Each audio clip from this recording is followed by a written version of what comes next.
message. To our future leaders, distinguished guests, colleagues, friends all, it sadly remains a statement of the obvious that we are meeting at a very challenging time. While the outlook for the global economy has improved ever so slightly in recent months, it remains fragile, with risks tilted to the downside. The world continues to face both significant short-term pressures, in particular as a result of Russia's illegal war of aggression against Ukraine, coming on top of pressures caused by the lingering impacts of the COVID-19 pandemic, as well as the structural challenges, the increasingly deep and urgent structural reform challenges related to climate change, the digital transformation, population aging, trade tensions, and more generally geopolitical pressures on our rules-based global order.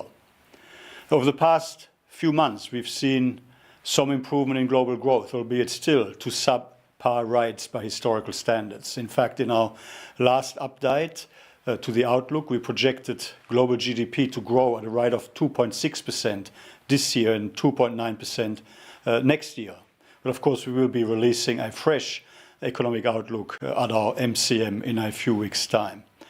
The theme of this year's forum reminds us that youth have been particularly profoundly impacted by the recent crisis. For example, during the COVID pandemic, many experienced the closure of their schools, universities, or training centers. Their learning was disrupted and their opportunities to engage in public life greatly reduced. The pandemic also pushed youth unemployment rates up across nearly all OECD countries.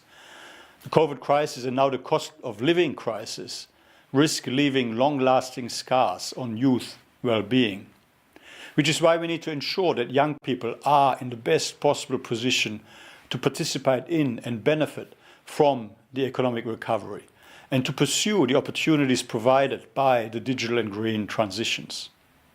The OECD's 2022 recommendation, as endorsed at our MCM last year, on creating better opportunities for youth, outlines a policy agenda for doing so.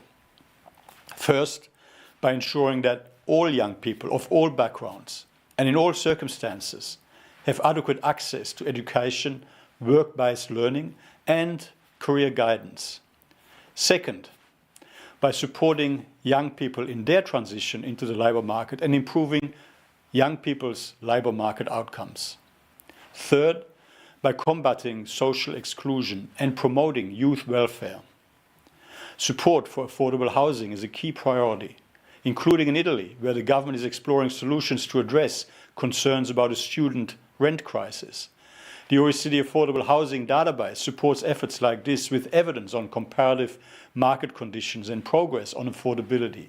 Fourth, strengthening young people's confidence in government and public institutions by promoting their involvement in democratic institutions and policy making.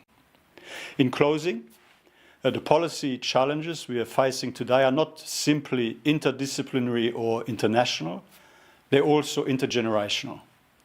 Young people have been profoundly impacted by these challenges, and their future well-being depends on our progress in navigating those longer-term structural reform challenges effectively. And young people are not simply observers. Young people have important and valuable perspectives and a strong understanding of the issues in front of us. The OECD recognizes that youth engagement efforts, including this forum, are critically important to leverage young people's perspectives and ultimately to help strengthen our policy design as we pursue better policies for better lives.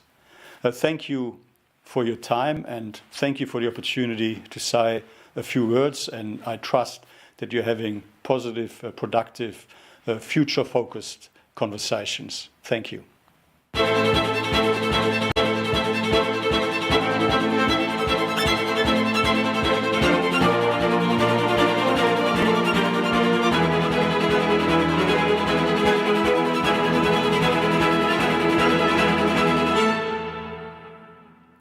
Here we are